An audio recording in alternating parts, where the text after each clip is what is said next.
Everyone, welcome to today's video. Welcome to the Gamey Daddy channel. Thank you very much for tuning in. So today we're going to be talking about the Division 2 from the new player's perspective, and there are comments that I've been seeing lately and I've been wanting to share them with you guys, but one of them kind of, dropped on the channel, and that one stood out. And it's one that I really did want to show you guys, and we'll talk a little bit more about it. And I think this is somewhat based on the experience of this new player. And I've also, like I said, been seeing comments from other new players. So let's check this comment out.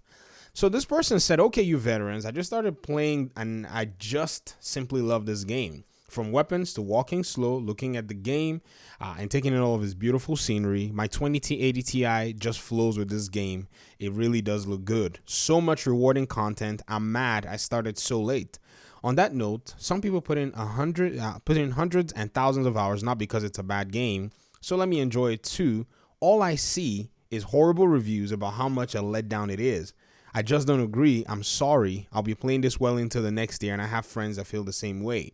I'm not a fan, just someone who appreciates a good game. So I saw this comment and I was like, wow, this is insane that, somebody was able to elaborate much more in a nuanced way about kind of their experience so far.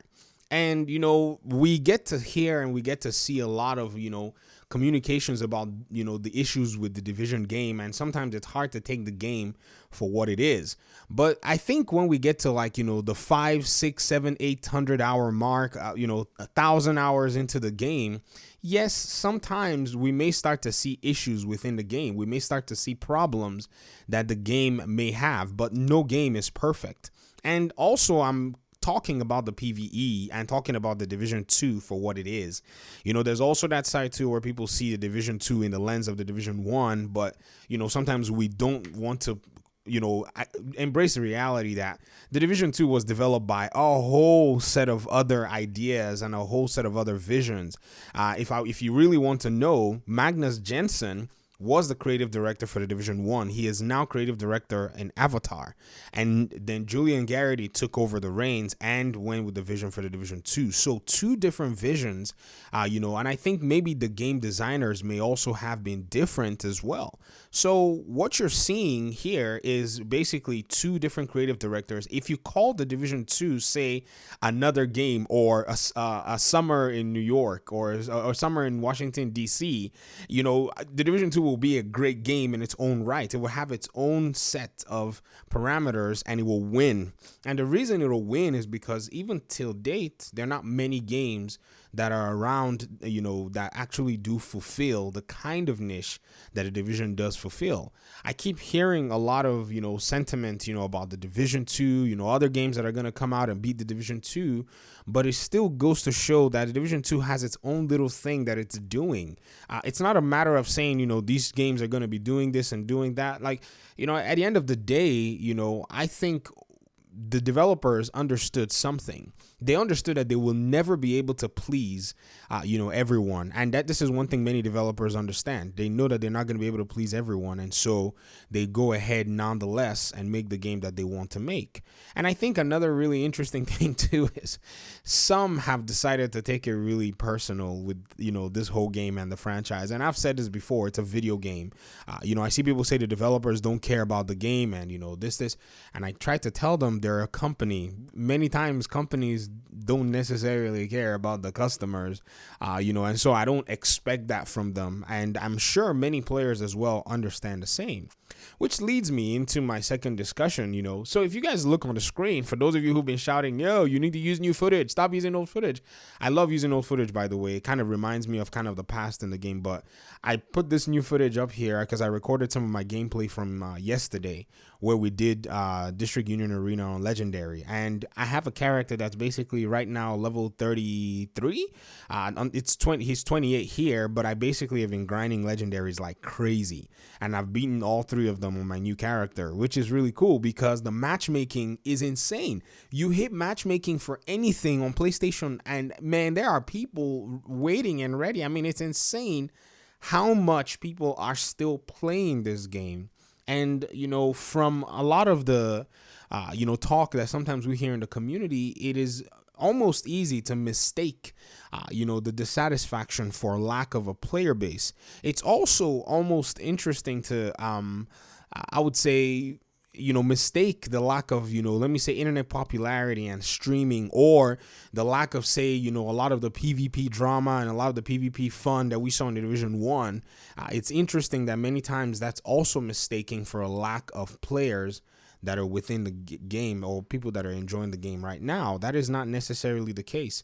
I think the Division 2 was able to achieve a strong PvE. Yes, it didn't get the PvP right, but the Division 1's PvE sucked. So I think they probably improved on the PvE. And as one of my audience members has said, he said he thinks that they thought that the PvP was going to be able to stand alone. Maybe they were thinking, okay, the PvP is going to be able to kind of just work itself out, but they removed a lot of systems that probably did not appeal to the PvP community. But like I've said many times, the Division, is not necessarily a PvP game. Many people in this community would agree with me that the PvP is a small aspect of the game. It's not designed to be the Rainbow Six Siege. It's not designed to be the what do they call it? The Rogue Company of the game. I think if you think about all of what the game holds, PvE is on the center of all of it. I mean, you have about 5 major factions. You have multiple aspects of the map. If you were to wonder, you cannot take a map like this and convert the whole thing to PvP and think you're gonna make money from it. I know some would disagree, but if you disagree, that's fine. I mean, I understand, but here the evidence is in front of you that PvE continues to be what a lot of these companies are focusing on. And even crazier, one of the developers in Outriders said that one of the things that they're doing with their game is they're trying to make their game, as straightforward as possible, because he said something. He said, many players don't have 300 hours to grind for one item. So Outriders is going to be a much more simplified PvE game, which I'll be doing a video on and talking, because I've started to see a lot of people say, Outriders is going to be this, is going to be that. And I'm like, well, yes. I hope they like more PvE experience, people who are hyping Outriders, because those of us who already enjoy a lot from the Division, I think Outriders, if it does a good job and brings something to the table, it's going to be a natural flow for most of us. But I just wanted to go ahead and share this sentiment. I thought it would be interesting for some of you who are, in the community, just to see what new players are basically thinking about this game. In my opinion, man, I was quite, I would say taken aback, in a good way, in a nice surprise way, by this comment, because, for the longest time, we've had to kind of deal with a lot of what is going on, the announcements and all that. And I don't think with the announcement, I don't think with the, all the other things that we as the veterans are kind of like, looking at and picking at, I don't think it's really deterring people from playing the game. I've said this many times. People say, there are not a lot of viewers for this game, and not a lot of, the game doesn't have a wide audience like, say, GTA. Parents buy GTA for their children, and it's not even a game that's for them. A game like this, many GTA children, and I can tell you that many kids play GTA. I mean, I'm not going to tell you how I know, because I don't want the parents. They buy it for their kids, and I'm like, don't buy your kids that game. But many of them will not comprehend kind of the nuances that the Division has. There's a very in-depth aspect that some people find very fun and attractive that you don't find in many other games. And there's a structure to it. I've seen some people say, Borderlands, man, they should put more gear and weapons in Borderlands and all that stuff. Well, the PvP holds it back. If you were to put in some of the crazy style guns in Borderlands, you would have to deactivate them for PvP. And a lot of people might not necessarily be happy about that. So I just wanted to make sure that, we're able to envision this in the community, because it's really important. So let me hear your thoughts in the comment section.